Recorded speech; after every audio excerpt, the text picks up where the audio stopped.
먹는 장사로 먹고 살기 민콩입니다. 여기 어떤 그 요리하시는 분이 질문을 올리셨어요. 질문 들어볼까요? 20살 때부터 요리를 해온 요리사입니다. 올해 40이 되어서야 식당을 차리려고 하는데 처음엔 자신이 있었지만 막상 이거저것 하려고 하니 생각했던 것보다 훨씬 난감하고 해야 할 일들이 방대하네요. 저같이 요리사지만 식당을 처음 할 때 주의할 것이 있나요? 음식만큼은 자신이 있다고 생각합니다. 이런 질문을 올려주셨습니다. 제가 그 전부터 그 팟빵에도 이제 그런 얘기 했는데 요리사가 창업하면 더 잘 망한다. 그런 얘기 했었습니다. 근데 그거는 통계적으로 맞아요. 요리사들이 더 빨리 망해요. 근데 일반인들이 식당을 차리면 요리사보다 망할 확률이 적습니다. 왜 그럴까요? 그거는. 왜 이러는 걸까요? 왜 그럴까요? 그거 아세요? 요리사들이 일반인보다 식당 하면 더 잘 망한다. 왜 요리사가 음식 핵심을 알고 있는데 여기 메인 기술을 가지고 있는데 왜 망할까요? 제 생각에는요. 요리사는 손님이 원하는 걸 잘 몰라요. 자기가 잘하는 것만 알지. 그렇기 때문에 요리사들이 삽질을 하는 겁니다. 제가 요리사잖아요. 요리사 출신이잖아요. 그래서 제가 그동안에 삽질을 많이 했잖아요. 그러니까 말씀드리는 겁니다. 지랄하고 자빠졌네. 전국에 계신 요리사분들은 화를 낼 수도 있겠지만 아마 본인들이 한번 뒤돌아서 생각을 해보세요. 요리사 중에 식당 하나 망하신 분들 주변에 엄청 많습니다. 지금 제 주변에 요리사가 아닌 친구들이 식당을 하는 친구들이 더 잘 되고 있어요. 식당도 물론 개 중에 요리사들 중에 엄청 잘하는 분들도 계시죠. 저기 뭐 유명한 셰프 출신이라든가 이런 분들은 잘하고 계신데 그분들은 사실은 유명세죠. 유명세가 있으니까 그만큼 손님들이 많이 올 거 아니에요. 그런데 그 내 식당에 소를 줄 서서 먹지만 내부를 자세히 들여다보면은 저하고 똑같은 고민을 하실 거예요. 그럼 망했던 사람들, 요리사 중에 망했던 사람들하고 똑같은 고민을 하실 겁니다. 자, 그러면 오늘 질문을 올리신 그분을 위해서 제가 좀 요리사들이 식당을 했을 때 안 망하는 방법, 망하지 않는 방법에 대한 얘기를 좀 해드릴게요. 요리사분들 잘 들으세요. 그리고 음식을 좀 할 줄 아신다고 좀 약간 이렇게 뭐랄까 자신하시는 분들 좀 잘 들어보세요. 요리사가 하는 식당이 망하지 않는 방법, 대박이 아닙니다. 망하지 않는 방법이에요. 대박은 못 내도 망하지 않는 방법 말씀드리겠습니다. 자, 첫 번째, 본인의 식당을 하기 전에 내가 하고 싶은 식당을 50번에서 100번 정도 가보세요. 그러면 일반인들이 들으실 때 아니 그러면 식당 갈 때 그렇게도 많이 그 정도도 안 가보고 식당을 했단 말인가? 라고 생각하실 거예요. 근데 정말 요리사들 다른 식당 잘 안 다녀요. 왜냐면 첫 번째 시간이 없기 때문에 그래요. 요리사들 근무 시간이 엄청 긴 거 아시죠? 아침에 뭐 9시에 나가면 밤 10시, 11시에 들어옵니다. 그 시간을 계속 일을 해야 돼요. 그래야 돈을 벌거든요. 그렇게 일을 하기 때문에 스킬은 겁나 좋아요. 음식 뭐 잘 알아요. 뭐 넣어야 뭐 맛있고 엄청 잘 알죠. 그런데 손님이 원하는 음식이 아니라 지 입에 맞는 음식을 해요. 그게 제일 큰 문제거든요. 그래서 내가 요리사 중에 식당을 창업하고 싶다 그러면 휴무를 많이 내고 아니면 직장을 그만두고 일당으로 돌아다니면서 수익을 계속 발생시키더라도 내가 하고 싶은 식당, 대박난 식당과 쪽박난 식당 다 찾아가 보세요. 50군데에서 100군데 정도면 어느 정도 맥락을 볼 수 있습니다. 이 메뉴에 대한 맥락을 볼 수 있어요. 저도 지금도 되도록이면 시간 날 때 먹으러 많이 갑니다. 그것도 저와 전혀 관련 없는 식당들을. 왜냐하면 보통 아까 말씀드렸잖아요. 50군데에서 100군데 관련 있는 식당, 그 메뉴에 관련된 식당을 가보라고 그러는데 그것과 관련되지 않은 식당을 가보라고 하기엔 너무나 시간과 비용이 많이 들어요. 그러니까 지금 창업하기 전이라면 한 6개월에서 1년 정도 시간을 두고 일당으로 다니면서 아니면 근무 시간을 줄이면서까지라도 내가 하고 싶은 식당을 50군데에서 100군데 정도 다녀보시라는 겁니다. 그러면 망하는 식당의 맥락도 보이고 잘 되는 식당의 맥락도 보입니다. 그리고 내 식당이 과연 될까? 이런 생각이 빠지기 시작하죠. 안 돼! 내 머릿속에 이제 혼란스러운 거지, 이제 머리가.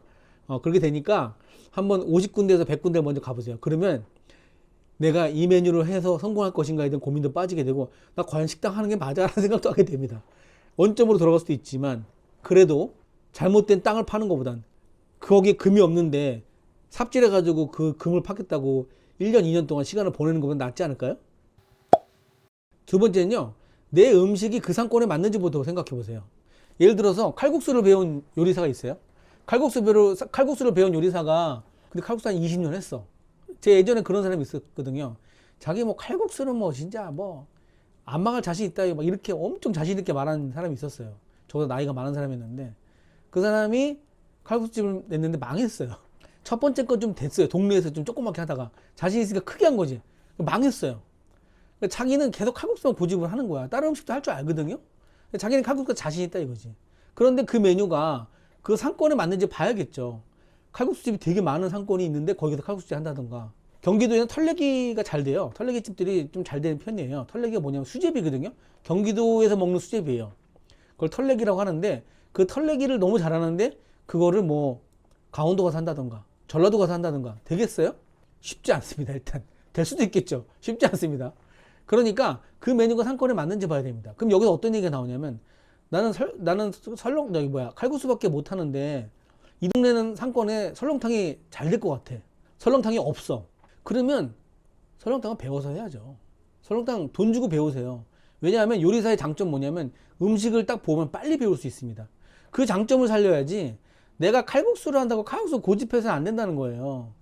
손님이 칼국수 안 먹고 싶대잖아. 근데 자꾸 칼국수를 하려고 그래. 바보 같은 것 같습니다.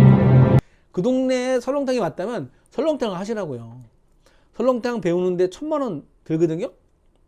운 좋으면 500만 원 배울 수도 있어요. 1,000만 원, 뭐 1,500만 원 배울 수 있는데 요리사가 배우면 빨리 배우기 때문에 설렁탕을 1,000만 원 주고 배우세요. 장사할 때 메뉴 하나 배우는데 1,000만 원 비싼 거 아닙니다. 왜냐하면 그의 노하우로 배우는 거니까요. 제가 누구한테 이렇게 메뉴를 이렇게 배우라고 가서 이렇게 안내를 소개를 하면은 그 배우러 간 사람이 대표님 1,000만 원이랬는데 맞는 거예요? 1,000만 원이 싼 겁니다.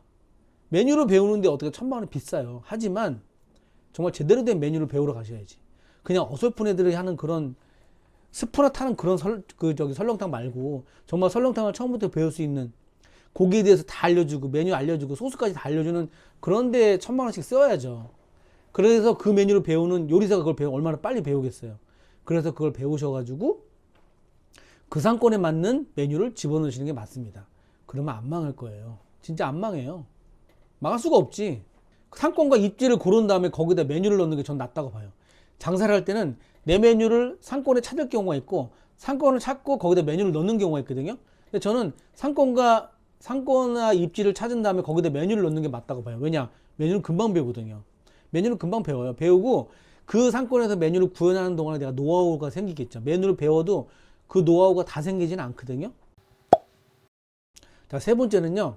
요리사들이 가장 많이 실수하는 이런 일들이 그런 거예요. 요리사들이 많이 실수하는 게 일단 내가 식당을 시작하면 와이프가 당분간 도와줄 겁니다. 이런 얘기를 많이 해요. 왜 와이프가 도와줘야 돼요? 물론 부부 장사의 장점이 있죠. 제가 부부 장사의 장점에 대해서 이 방송보다 전에 올릴지 후에 올릴지 모르겠지만 부부랑 하는 식당은요 단점이 훨씬 많아요. 그러니까 가족이랑 할 생각을 하지 마세요. 제발 좀. 이발 이런 걸 내가 어떻게 풀어? 나 안 풀어. 이런 거 안 나올 거니까 말을 내. 그냥 식당 시작하면 어머니 아버지 우리 와이프 내 애들 와서 알바시키고 이런 생각들 하시는데 그러지 마세요. 그거 처음에는 나쁘지 않습니다. 하지만 결국에는 그 업을 시작한 지금 요리사가 지금 이거 방송 보시면 요리사라 쳐요. 요리사가 식당을 왜 했어요? 맨 처음에 돈 벌려고 했겠죠 물론. 하지만 돈을 벌어서 가족이 행복하게 만들려고 했죠. 시작부터 가족을 부유하게 만드는 게 식당의 식구들을 끌어들이는 겁니다. 예? 전 좀 맞아야 해요. 사랑하는 우리 어머니 상처받게 한 벌 제가 받을게요. 식구들을 끌어들이는 순간부터 불행해지는 거예요. 예뻤던 마누라가 성격이 이랬나? 그 말 잘 듣던 아들이 이렇게 일을 해네? 아니 애가 이렇게 꼼꼼하지 못했어? 아니 30년을 본 엄마의 모습이 저런 모습이야? 이렇게 된다니까. 그러니까 식구들을 끌어들일 생각하지 마시고 본인이 혼자 하세요. 본인이 정말 오픈에 딱 2주만 봐주겠다. 사실 오픈 2주도 사실 아니거든. 오픈 2주가 2년이 되는 경우가 대부분이에요. 침이 막 나오네. 오픈 2주가 2년이 된다니까. 그렇게 하지 마시고 일단 와이프나 애들을 불렀으면 뭐 급할 때 부를 수 있지만 빨리 내보내셔야 돼요. 그리고 그렇게 안 되기 위해서 이거는 이제 사업이잖아. 내가 여기서 애들하고 콩닥콩닥 맛있게 해가지고 손님들 줄 세워서 먹게 해서 우리 가족이 행복한 모습을 보이는 그런 드라마에 나오는 그런 거 하지 말고, 서울 떡볶이에 나오는 그런 드라마에 나오는 모습을 하지 말고, 이 식당업이라는 건 프로가 하는 음식이기 때문에 아마추어들을 끌어들이지 말라는 얘기입니다. 무슨 말인지 아셨죠? 가족이 하면 안 돼요. 가족 식당의 단점을 제가 다음번에 말씀드리겠지만, 가족을 끌어들이지 마세요. 갑자기 전화가 와가지고 무슨 말인지 까먹었네. 그 비용을 그렇게 안 들이려고 한단 말이에요. 그러니까 돈 들여서 하라는 얘기예요. 돈 들여서. 어느 정도 완성도를 위해서 맨 처음엔 내가 시도하는 건 좋아요. 근데 그게 자꾸 이게 내가 해서 내가 좀 이렇게 짜잔 하려 이런 모습을 좀 버리라는 얘기야. 요리사는 약간 그런 기질이 있어요. 내가 탁 만들어가지고 자 보세요. 이거 보세요. 그 사람들 오 막 이런 걸 보고 원한단 말이지.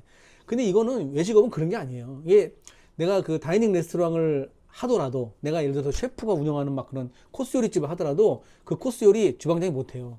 주방장이 지휘하에 그 밑에서 배우는 요리사들이 만들어 가는 거잖아. 그렇기 때문에 어차피 내가 못하는 거기 때문에 짜잔 이것 좀 버려. 짜잔 좀 버리는 거야. 짜잔. 응? 그러니까 비용을 좀 들여서 하세요. 뭐든지 온라인 마케팅이든 이미지를 만들든 접시를 사든 이런 것들도 다 좀 이렇게 섭외해서 비용을 들여서 그 사람들한테 좀 해보라는 얘기야. 맨 처음엔 내가 하지만 그 다음에 할 때는 또 비용을 들여서 하시라는 얘기예요. 비용을 들여라. 자, 5번째 포인트, 되게 중요한 얘기를 하나 할게요. 요리사가 맨 처음 식당 할 때 돈 많이 들이고 하지 마세요. 적당히 들이는데 첫 번째 식당은 난 망할 거라는 생각을 하세요. 제발 좀. 내가 이거는 무조건 성공한다. 이런 생각으로 식당을 시작하면 힘이 잔뜩 들어가. 식당에. 내가 골프를 칠 때 이번에 내가 진짜 한번 날린다. 이렇게 생각하면 몸에 힘이 쫙 들어가잖아요. 그렇게 되면은 공이 잘 맞아요, 안 맞아요? 뭐 골프 치신 분도 있고 안 치신 분도 있겠지만 공이 안 맞게 돼 있거든요. 그러니까 내가 이번 식당은 망한다 생각하고 하셔야 된다고. 그래서 돈을 들이지 말라가 아니라 내가 이게 마지막이라고 생각하시면 안 된다고요. 항상 식당은 플랜 B가 필요합니다. 내가 이걸로 승부를 걸겠다. 이런 바보 같은 생각 좀 하지 말라니. 바보 같은 생각. 헛소리 하지 마, 임마. 식당으로 승부를 거는 일이 없어요, 세상에. 식당은 그냥 내가 내 인생에서 돈벌이의 어떤 내 행복한 삶의 어떤 그냥 도구일 뿐이에요. 이걸로 무슨 대박을 내고 이런 생각하지 말라는 얘기야. 대박? 오래 가지 않아요. 대박이란 건 내가 20년을 꾸준하게 내 삶이 윤택하게 하는 그런 과정에 식당이 대박 내는 거지. 한 번에 손님이 줄을 선다? 그거 피곤한 일이에요. 난 그것도 싫어. 뭐 어디 방송 나가서 나 줄을 서는 것도 싫어요. 몇 번 내가 저기 어디도 방송 섭외 들어왔지만 매장 여러 개 있잖아요. 그중에 방송 몇 개 나간 것들이 있거든요. 난리가 매장이. 그러고 나서 손님 쭉 빠져버려. 그럼 이거는 진짜 뭐야 이게. 손님은 댓글대로 안 좋고. 그게 대박이 아니라니까요. 내가 대박을 낸다는 건 길게 오래 하는 거예요. 그러니까 이 식당을 할 때 플랜 B를 계획하고 망할 수도 있다는 생각을 꼭 하시라는 얘기예요. 절대 이거는 난 진짜 대박 날 수 있어. 난 이거 성공해야 돼. 이런 생각 하지 말라니까. 실패할 수도 있어요. 식당이 어떻게 다 성공을 해. 실패할 수 있지. 그러니까 난 망할 수 있다는 생각을 꼭 하세요. 자, 그리고 6번째는요. 망할 수도 있다는 생각을 하잖아요. 그럼 난 뭐든지 다 해본다예요. 이 식당에서. 내가 해보고 싶었던 거. 뭐도 해보고, 내가 칼국수 하는데 해물칼국수도 해보고, 닭칼국수도 해보고, 이상한 칼국수도 해볼 수 있잖아. 그런데 그게 이제 방식은 사실은 다음번에 제가 또 말씀드리겠지만 방식은 여러 가지 방식이 있지만 내가 뭐든지 도전해 볼 수 있잖아요. 온라인 마케팅도 해봐. 이런 얘기 있어요. 이제 어떤 식당 가면은 장사 더럽게 안 돼. 그런데 지는 음식 맛있게 한 요리사 출신이야. 그러면 제가 제안을 해요. 온라인상에 노출이 잘 안 됐으니까 이것 좀 해보고 블로그도 좀 모집해서 알려보세요. 자기는 그런 거 거짓말 안 한대. 내가 거짓말 하라고 그랬어? 내가 거짓말 하라고 그랬냐고. 니네가 꼼짝하겠어? 내 지금 전차를 몰고 와서 니놈들 머리통을 다 날려버리겠어. 지금 블로거들은 가서 그냥 이런 가게가 있어요라고 알리는 전단지하고 똑같은 거예요. 그게 아니면 알릴 방법이 별로 없어요. 물론 그냥 손님들이 와가지고 맛있다고 쓰게 하는 방법도 있겠죠. 맛있다고 절대평가할 수 있겠죠. 근데 맛이라는 게 절대평가잖아. 아니, 상대평가잖아. 상대평가잖아. 누구한테는 맛있을 수 있고 누구한테 맛없을 수 있어요. 하지만 그 전단지를 약간 과장해서 얘기하는 것 뿐이야. 그래. 과장해서 그러면 블로거들 모집해서 솔직하게 써달라고 그러세요. 그래. 차라리 그러면. 블로거들 오면은 정말 이 맛이 없으면 맛없다고 얘기해 주시고 맛있으면 맛있다고 해주세요. 저는 뭐라 하지 않겠습니다. 라고 쓰라고 그러세요. 그렇게 해서 맛없다고 쓰면 가만히 있을 거예요. 본인은? 뭐씨 음식 다 제공했는데 맛없다고 일단 그렇게 말할 거잖아. 그러니까 이 얘기가 또 딴 데로 흘러갔는데 이제 다시 원점으로 돌아와서 자 뭐든지 다 해보세요. 블로그도 모집해보고 인스타 뭐 저기 뭐야 다른 메뉴도 해보고 가족도 아까 가족 교육 하지 말라고 그랬잖아요. 가족도 끌어들여보고 다 해보세요. 하다 보면 보는 방향이 생길 거야. 자기한테 맞는 방향이 생길 거라고. 그러니까 요리사는 자기의 머릿속에 생각이 빠져가지고 아 이거는 이렇게 했죠 예상하지 말고 해보라고. 뭐든지 다 해보라고. 이건 아닐 거야 라는 생각하지 말고 설렁탕집을 했는데 돈가스를 넣어보고 싶다. 넣어봐. 넣어보고 손님 반응을 잘 봐. 그리고 기록하세요. 다 해보고 기록하세요. 이래서 이랬더라. 설렁탕집에 돈가스를 넣으면 팔리긴 팔려요. 나중에 빼야지. 그냥 판매량이 늘어나지 않아. 그럼 빼야지. 그거를 넣어놓고서 계속 하지 말고 판매량이 늘지 않는다. 기록해야지. 빼게 될 거 아니야. 다 해보세요. 자 마지막입니다. 맛보다는 식기를 잘 사세요. 식기. 그릇을 잘 사라고. 맛은 기본이야. 요즘 손님들한테 요리사들 멍청한 게 뭐냐면요. 자동차로 말하면 바퀴 좋은 걸 달았어. 바퀴 좋은 것만 계속 자랑을 하는 거지. 아, 우리 차, 내 차 바퀴 엄청 좋다고. 차가 바퀴만 있나? 운전대도 좋아야 되고, 엔진도 좋아야 되고. 바퀴만 좋다고 계속 떠들면 뭐래. 바퀴는 당연히 좋아야지. 자동차가 당연히 바퀴는 좋아야죠. 음식 맛을 말하지 말라고. 음식 맛은 당연히 맛있어야 돼. 그거 가지고 떠들지 말고 좋은 밥그릇을 사라고. 좋은 밥그릇을. 칼국수를 딱 샀는데 칼국수가 그냥 막 멜라닌이야. 그냥 뭐 아무도 관심 없어. 그냥 칼국수 멜라닌 그릇이야. 물론 칼국수 그릇을 어마어마하게 사는 게 아니라 그냥 칼국수 그릇을 가져왔으면 칼국수를 할 거면 그래도 남들이 볼 때 눈에 띄는 칼국수 그릇을 쓰거나 아니면 정말 어떤 그 상품에 맞는 칼국수 그릇을 쓰라고요. 그게 왜 그 말을 하냐면 그릇을 잘 사라는 말은 무슨 의미냐면 맛 말고 다른 데 좀 집중하라는 얘기예요. 다른 데. 너무나 여기에 심취하지 말고 맛있잖아. 네가 했으니까 맛있을 거 아니야. 그 뭐 맛이 자신 있다면서 지금 질문자 맛 자신 있다면서요. 그랬으면 나머지에 관심을 가져야지 왜 자꾸 딴 데다 그 맛에 자꾸 집착을 해. 여기다 뭘 넣으면 맛있을까 막 이런 생각 하지 말고 맛은 맨 처음 시작할 때부터 다 잡았던 거 아니야. 네가 제일 잘하는 거잖아. 그러면은 그릇, 테이블, 그 다음에 손님을 위한 또 환경, 인테리어, 간판, 온라인에 또 내 가게가 또 어떻게 또 보이는지, 포장 용기는 예쁜지 신경 쓰라고. 그런데 자 오늘 제가 드린 말씀은 요리사가 망하지 않는 전부는 아니지만 망하지 않는 방법이 전부는 아니지만 이것만 머릿속에 가지고 있어도 저처럼 헤매지는 않을 겁니다. 20년 동안 식당을 해온 저처럼 헤매지는 않을 거예요. 지금 보고 있는 요리사 내 얘기 잘 들어. 1번부터 7번까지 꼭 머리에 넣고 장사 시작해 보세요. 망하진 않습니다. 먹장목살 끝.